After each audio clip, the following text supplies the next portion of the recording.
The next of our 3x4 stability matrices is our shoulder matrix. For this, all you need is a band and an anchor point about waist height or rib cage height. We've got 3 different positions that we're going to achieve for each of these series. The first is external rotation at 20 degrees of abduction. So that 20 degrees of abduction is just my elbow being slightly off my rib cage here. The next position is 80 degrees of abduction, so not quite parallel to the floor, just a few degrees below that. And then the final position is 80 degrees of flexion, so not quite parallel to the floor, just a hair below that. For all of these, I'll be in my athletic ready position or quarter squat stance. Now it's easy when you first get into this position to have a little bit of hyperextension going on in the lumbar spine. Just take a breath in. On the exhalation, seal down and get that spine into your neutral spine position. Once it's there, then you can begin your external rotation exercises, etc. So we've got our 3 positions: 20 degrees of abduction, 80 degrees of abduction, and 80 degrees of flexion.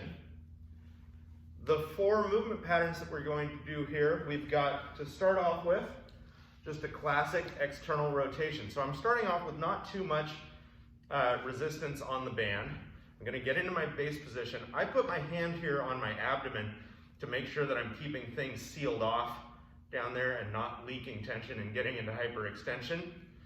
I'm going to crush my grip and externally rotate. I'm not too concerned about the range of motion here. I'm keeping my elbow still, I'm keeping my trunk still, I'm keeping my grip on, and I'm breathing. After I perform 10 repetitions there, I'll then hold that position and walk away from the anchor point until my band runs out of give. Hold here for a bit, then back in. The goal of that isometric hold while walking is to keep that arm in position, teach the rotator cuff muscles how to handle an increase in tension with a change of position. Now we'll do rhythmic stabilization, which looks sort of silly. It's just your 10 repetitions of external rotation as fast as you can. And then finally, we'll finish with the press. This is sort of like a chest press. 10 repetitions there. Now that's my 20 degrees of abduction. Abduction away from the midline of the body. I'm going to shake it out a little bit. Obviously, I would do the same on my right side, but for the purposes of the video and the fact that I'm facing you this direction, we're going to go right into 80 degrees. Now, this time, I'm going to be facing the anchor point of the band.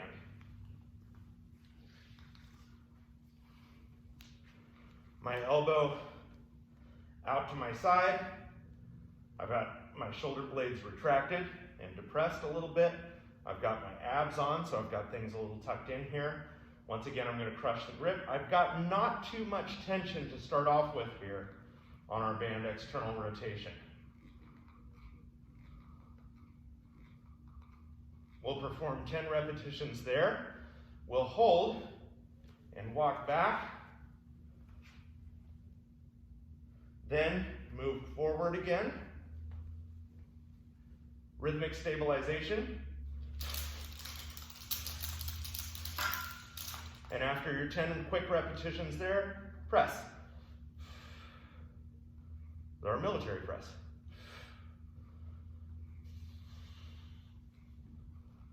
For 10.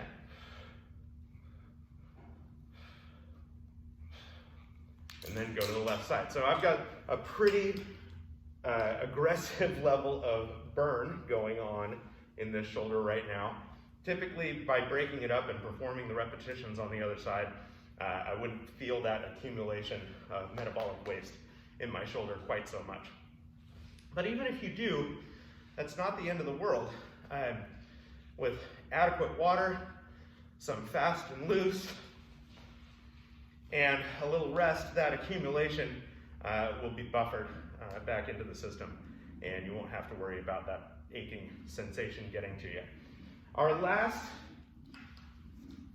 position is 80 degrees of flexion.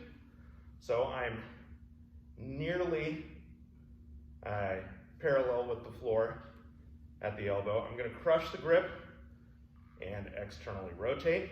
This one is a bit trickier to keep the elbow in position with.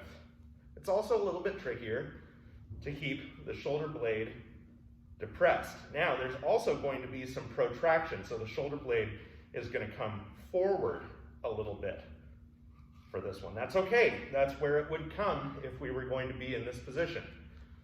After my 10, walk out. Then rhythmic stabilization. Then press. Once again, like our military press, but all of these patterns have the point of resistance pulling against the shoulder for the entire time. Do the same thing on the other side, and you're done. So that's our shoulder stability matrix. Definitely a big help along with soft tissue work and mobility exercise, particularly thoracic mobility work that's helped me get through some impingement and some sensations of instability in especially my left shoulder, which, as I said before, I've previously dislocated. So there's our shoulder stability matrix. Next is trunk stability.